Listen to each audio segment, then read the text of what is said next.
Salut à tous, c'est Aaron de la chaîne ArtTechNet, on se retrouve pour une nouvelle vidéo de présentation. Cette fois-ci on va s'intéresser à un clavier, c'est une première sur la chaîne, c'est le SteelSeries Apex. Je vous propose tout de suite de découvrir les caractéristiques techniques, les points positifs et les points négatifs comme d'habitude.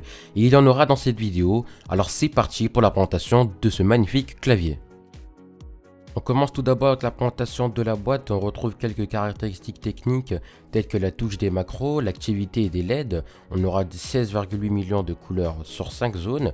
La spécification du SteelSeries Engine pour le logiciel, de la personnalisation et quelques techniques qui vont nous permettre de savoir comment manipuler les couleurs. On aura 1 trillion de couleurs personnalisables.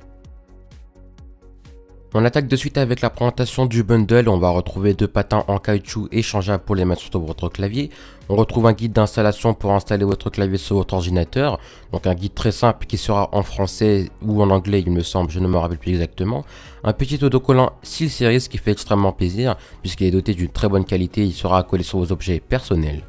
On va attaquer aussi très rapidement avec la présentation du clavier, mais je vous propose tout de suite de découvrir la connectivité qui sera bien évidemment de l'USB 2.0. Donc on n'aura pas de l'USB en plaqué or ou en 3.0, mais cela reste assez correct.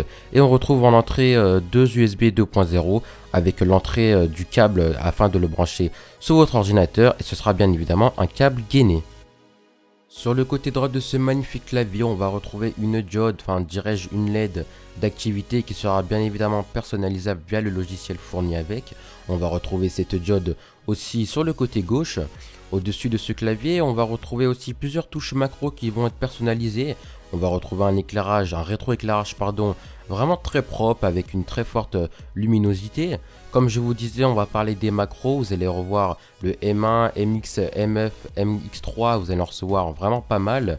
Pareil sur le dessus, le M1, M2, M3, M4 allant jusqu'à M14. Donc pour les gros joueurs de FPS, MMORPG, etc., etc., ça va vraiment être une très bonne expérience de pouvoir jouer avec de très bonnes conditions. On va retrouver les touches multimédia pour mettre le son, les couper, le mettre play ou pause, et ça va être à vous de décider. Et c'est vraiment une très bonne chose que SteelSeries nous intègre ça sur un clavier aussi haut de gamme. Je vous propose maintenant de parler des points positifs ainsi que des points négatifs de ce produit. Commençons par les points négatifs. Alors au niveau du prix, on est basé sur un prix de 100 €. Je trouve que cela reste un petit peu cher pour ce type de clavier. Deuxièmement, on dispose d'un clavier membrane et pas d'un clavier mécanique, et je trouve cela vraiment dommage puisque maintenant pour la concurrence on peut retrouver des claviers à moins de 100 € de type mécanique, et je trouve vraiment que cela est dommage pour ce type de clavier de chez SteelSeries. Et en point positif, on retrouve bien évidemment le rétroéclairage qui est vraiment de très bonne qualité, ainsi que la qualité de fabrication qui a été désignée par SteelSeries. Et bien voilà, j'en ai terminé avec la présentation de ce SteelSeries Apex.